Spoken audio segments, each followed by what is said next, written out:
இலங்கையில் எதிர்வரும் செப்டம்பர் 21ஆம் தேதி ஜனாதிபதி தேர்தல் நடைபெறவுள்ளது. குறித்த தேர்தலில் சுயேட்சை வேட்பாளராக போட்டியிடும் ஜனாதிபதி ரணில் விக்ரமசிங்கவின் வெற்றிக்கு ஆதரவளிக்க ஐக்கிய தேசிய கட்சியின் செயற்குழு தீர்மானித்துள்ளது. ஜனாதிபதி ரணில் விக்ரமசிங்க தலைமையில் நேற்று பிற்பகல் கட்சியின் தலைமையகமான சிரேகொத்தாவில் செயற்குழு கூட்டம் நடைபெற்ற போதே இந்த தீர்மானம் எடுக்கப்பட்டுள்ளதாக தகவல் வெளியாகியுள்ளது. சர்வதேச நாணய நிதியத்துடனான உடன்படிக்கை ரத்து செய்யப்பட்டால் அரசு ஊழியர்களின் சம்பளம், ஓய்வூதியம் உள்ளிட்ட நலன்புரி நடவடிக்கைகள் நிறுத்தப்பட வேண்டிய நிலை ஏற்படும் என போக்குவரத்து அமைச்சர் பந்துல குணவர்த்தன தெரிவித்துள்ளார். மேலும் 2025ஆம் ஆண்டுக்கான வருடம் வரவு செலவு திட்டத்தையும் முன்வைக்க முடியாது என்றும் அவர் குறிப்பிட்டுள்ளார். நாடாளுமன்றத்தில் நேற்றைய தினம் கருத்து வெளியிடும் போதே அவர் இவ்வாறு தெரிவித்துள்ளார். ஜனாதிபதி ரணில் விக்ரமசிங்க சர்வதேச நாணய நிதியத்துடன் மேற்கொண்டுள்ள கடன் உடன்படிக்கை காரணமாக நாட்டின் பொருளாதாரத்தை முகாமைத்துவம் செய்ய முடிந்துள்ளது. அதனால் நாட்டின் எதிர்காலத்தை கருத்தில் கொண்டு எதிர்வரும் ஜனாதிபதி தேர்தலில் ஐக்கிய மக்கள் சக்திக்கு வாக்களிப்பதை தவிர்த்துக் கொள்ளுமாறு கேட்டுக்கொள்கின்றோம் என அவர் குறிப்பிட்டுள்ளார். காலி காலிவல பிரதேசத்தில் ஐக்கிய மக்கள் சக்தியின் உறுப்பினருக்கு தேசிய மக்கள் சக்தி கட்சியின் உறுப்பினர் ஒருவர் கொலை மிரட்டல் விடுத்துள்ளதாக தகவல் வெளியாகியுள்ளது. காலி மாவட்ட தேர்தல் முறைப்பாட்டு ஒருங்கிணைப்பு நிலையத்திற்கு இது தொடர்பில் முறைப்பாடு கிடைத்துள்ளதாக தெரிவிக்கப்படுகின்றது. ஐக்கிய மக்கள் சக்தியின் ஜனாதிபதி வேட்பாளர் சஜித் பிரேமதாசவுக்கு காலியில் உள்ள தனது காணியில் தேர்தல் அலுவலகம் ஒன்றை திறக்க ஆதரவாளர் ஒருவர் நடவடிக்கை எடுத்துள்ளார். இதற்கு எதிர்ப்பு தெரிவித்து தேசிய மக்கள் சக்தி கட்சியின் உறுப்பினர் தேர்தல் அலுவலகத்தை திறந்தால் கொன்று விடுவதாக மிரட்டியுள்ளதாக முறைப்பாடு செய்யப்பட்டுள்ளது. இது தொடர்பிலான மேலதிக விசாரணைகள் ஆரம்பிக்கப்பட்டுள்ளதாக காலி போலீசார் தெரிவித்துள்ளனர். 2024 ஜனாதிபதி தேர்தலில் போட்டியிடுவதற்காக இதுவரை 24 வேட்பாளர்கள் தமது கட்டுப்பணத்தை செலுத்தியுள்ளதாக தேர்தல்கள் ஆணைக்குழு அறிவித்துள்ளது. இதில் அங்கீகரிக்கப்பட்ட அரசியல் கட்சிகளை பிரதிநிதித்துவப்படுத்தும் 11 வேட்பாளர்களும் 12 சுயேட்சை வேட்பாளர்களும் மற்றும் பிற அரசியல் கட்சிகளிலிருந்து ஒரு வேட்பாளரும் என 24 வேட்பாளர்கள் ஜனாதிபதி தேர்தலில் போட்டியிடுவதற்காக தமது கட்டுப்பணத்தை செலுத்தியுள்ளார்கள். 2024ஆம் ஆண்டு ஜனாதிபதி தேர்தல் எதிர்வரும் செப்டம்பர் 21ஆம் தேதி நடைபெறவுள்ளது.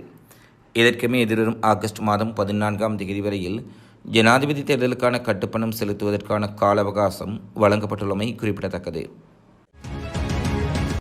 நீர்கொழும்பு நகரில் சீசல்ஸில் சிறை அதிகாரிகளாக பணிபுரிய ஆட்களை ஆட்சேர்ப்பு செய்த வெளிநாட்டு வேலைவாய்ப்பு நிறுவனம் சோதனைக்கு உட்படுத்தப்பட்டுள்ளது. இலங்கை வெளிநாட்டு வேலைவாய்ப்பு பணியகத்தின் விசேட புலனாய்வு பிரிவின் அதிகாரிகளினால் நேற்று மேற்கொள்ளப்பட்ட சுற்றி வளைப்புகளில் முறையான அனுமதியின்றி இந்த கடத்தல் மேற்கொள்ளப்பட்டுள்ளமை தெரியவந்துள்ளது. வெளிநாட்டு வேலைவாய்ப்பு பணியகத்திற்கு கிடைத்த தகவலின் அடிப்படையில் இந்த சோதனை நடத்தப்பட்டுள்ளது. வெளிநாட்டு வேலைவாய்ப்புக்காக விரும்புவோருக்கு இணையதளத்துக்கு செல்வதன் மூலமோ அல்லது 1989 என்ற தொலைபேசி இலக்கத்துக்கு அழைப்பதன் மூலமோ எந்தவொரு முகவர் அல்லது கடவுச்சீட்டையும் வெளிநாட்டு வேலைவாய்ப்புக்காக வழங்குவதற்கு முன் தகவல்களை பெற்றுக்கொள்ளுமாறு பணியகம் கேட்டுக்கொண்டுள்ளது.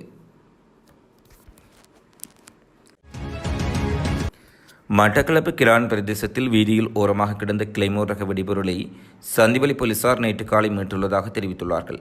மர்ம வெடிபொருள் ஒன்று வீதியின் ஓரத்தில் உள்ள புத்தரையில் கிடப்பதைக் கண்டு போலீசாருக்கு பொதுமக்கள் தகவல் வழங்கியுள்ளார்கள். அந்த தகவலை அடுத்து சம்பவ இடத்துக்கு சென்ற சந்திவெளி போலீசார் அதை மீட்கும் பணியில் ஈடுபட்டிருந்தனர். குறித்த வெடிபொருளினை அவ்விடத்திலிருந்து அகற்றுவதற்காக குண்டு செயலுக்கும் இராணுவ பிரிவினரின் உதவியை நாடியுள்ளதாக கூறப்படுகின்றது. நாட்டில் அரிசிக்கு தட்டுப்பாடு ஏற்படாது என விவசாய திணைக்களம் அறிவித்துள்ளது. இம்முறை சிறுபோகத்தின் போது 2 மில்லியன் டன் நெல் அறுவடை செய்யப்படும் என திணைக்களம் தெரிவித்துள்ளது. 4,80,000 ஹெக்டேர் வயல் நிலப்பரப்பில் 77% நாடு நெற்செய்கை பண்ணப்பட்டுள்ளதாக அந்த திணைக்களம் குறிப்பிட்டுள்ளது. 11% சம்பா நெற்செய்கையும் 12% கீரி சம்பா நெற்செய்கையும் மேற்கொள்ளப்பட்டுள்ளது. பெரும்போக நெல் அறுவடையும் நாட்டில் இருப்பதால் அரிசிக்கு தட்டுப்பாடு ஏற்படாது என விவசாய திணைக்களம் தெரிவித்துள்ளது. முன்னாள் சுகாதார அமைச்சர் கெகிலிய ரம்புகெல உள்ளிட்ட மூவர் எதிர்வரும் 22ஆம் தேதி வரை விளக்கமறியலில் வைக்கப்பட்டுள்ளார்கள். இதேவேளை சுகாதார அமைச்சின் முன்னாள் செயலாளர் ஜனக சந்திரகுப்த மற்றும் சுகாதார அமைச்சின் முன்னாள் மேலதிக செயலாளர் சமன் ரத்நாயக்க ஆகியோர் பிணையில் விடுவிக்கப்பட்டுள்ளார்கள். சந்தேக நபர்கள் நேற்று மாளிககந்த நீதிவான் நீதிமன்றத்தில் முன்னிலைப்படுத்தப்பட்ட போதே இந்த உத்தரவு பிறப்பிக்கப்பட்டுள்ளது. யாழ்ப்பாணம் அராலி ஆலடி சந்திக்கு அருகாமையில் உள்ள கடையொன்றின் முன்னால் நின்ற இளைஞர்கள் மீது மோட்டார் சைக்கிளில் வந்த குழு ஒன்று தாக்குதல் நடத்தியுள்ளது. குறித்த குழுவுக்கும் அவ்விடத்தில் நின்ற இளைஞர்களுக்கும் ஏற்கனவே உள்ள முரண்பாடு காரணமாக குறித்த தாக்குதல் சம்பவம் இடம்பெற்றுள்ளதாக போலீசார் தெரிவித்துள்ளார்கள். தாக்குதலுக்குள்ளாகியதில் ஒருவர் வட்டுக்கோட்டை போலீஸ் நிலையத்தில் முறைப்பாடு பதிவு செய்த பின்னர் யாழ்ப்பாணம் போதனா வைத்தியசாலையில் அனுமதிக்கப்பட்டு சிகிச்சை பெற்று வருகின்றமை குறிப்பிடத்தக்கது. மொரவக அலபதனி பிரதேசத்தில் இடம்பெற்ற கார் விபத்தில் பெண் ஒருவர் காயமடைந்துள்ளதாக மொரவக காவல்துறை போக்குவரத்து பிரிவு தெரிவித்துள்ளது. நிலுவையிலிருந்து மொரவக்க நோக்கி சென்று கொண்டிருந்த கார் விபத்துக்குள்ளாகி பாதைக்கரையில் உள்ள வீட்டின் கூரையில் கவிழ்ந்து விபத்து நிகழ்ந்துள்ளதாக தெரிவிக்கப்பட்டுள்ளது. குறித்த விபத்தினால் வீட்டின் பல கூரை தகடுகள் சேதமடைந்துள்ளதாக காவல்துறை தெரிவித்துள்ளது.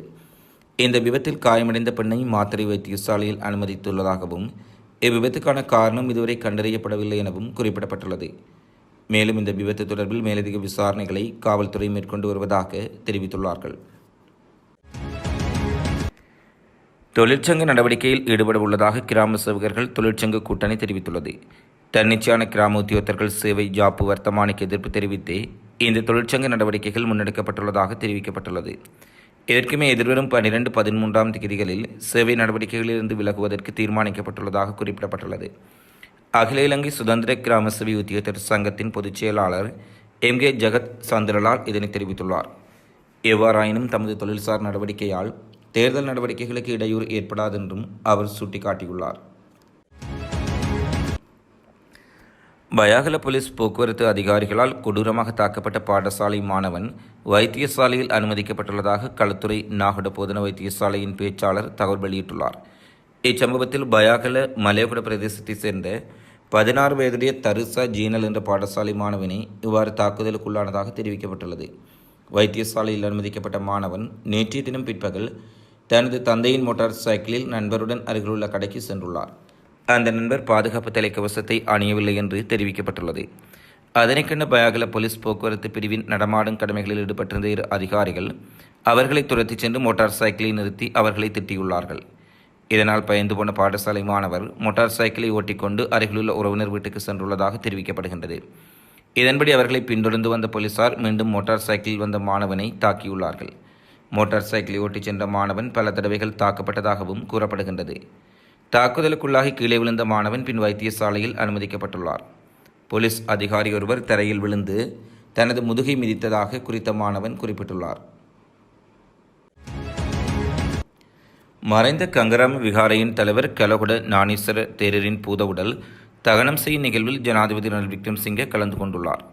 அதன்போது ஜனாதிபதியின் பாதுகாப்பு பிரிவில் திடீரென பதற்றமான சூழல் ஏற்பட்டதாகவும் ஜனாதிபதியின் பாதுகாப்பை பலப்படுத்தும் பணியில் பாதுகாப்பு படையினர் மும்முரமாக ஈடுபட்டதாகவும் தெரிவிக்கப்படுகின்றது. புலனாய்வு அமைப்புகளிடமிருந்து வந்த அவசர செய்தியே இதற்கு காரணம் என தெரிவிக்கப்படுகின்றது. காலி வீதியில் மோட்டார் சைக்கிளில் பயணித்த ஒருவர் கார் ஒன்றுக்கு துப்பாக்கியை கொடுத்துள்ளார் என்பதுதான் அந்த செய்தி. தேர்தல் அறிவிக்கப்பட்டிருந்த வேளையில் பட்டப்பகலில் கொழும்பு நகரின் மத்தியில் துப்பாக்கி பரிமாற்றம் என்ற தகவல் கிடைத்ததால் ஜனாதிபதி பாதுகாப்பு பிரிவினர் பதற்றமடைந்ததாக இந்த செய்திகளை மேற்கோள் காட்டி தெரிவிக்கப்பட்டுள்ளது. இந்த வருடம் ஆகஸ்ட் மாதம் வரை மொத்தம் 3694 இலங்கையர்கள் தென்கொரியாவில் வேலைக்காக சென்றுள்ளதாக இலங்கை வெளிநாட்டு வேலைவாய்ப்பு பணியகம் தெரிவித்துள்ளது. மேலும் 100 நபர்கள் விரைவில் வெளியேற உள்ளதாகவும் தெரிவிக்கப்பட்டுள்ளது. இந்த தரவுகளுக்கு அமைய உற்பத்தி துறையில் பணியாற்றுவதற்காக 8 பெண்கள் உட்பட 100 பேர் கடந்த 6ஆம் தேதி தென்கொரியாவுக்கு சென்றுள்ளார்கள். இது இலங்கை வெளிநாட்டு வேலைவாய்ப்பு பணியகம் மற்றும் தென்கொரிய மனிதவள அபிவிருத்தி சேவை நிறுவனம் ஆகியவற்றுக்கிடையேயான புரிந்துணர்வு ஒப்பந்தத்தின் மூலம் கிடைக்கப்பெற்ற வேலைவாய்ப்புகளின் ஒரு பகுதியாகும் என பணியகம் குறிப்பிட்டுள்ளது.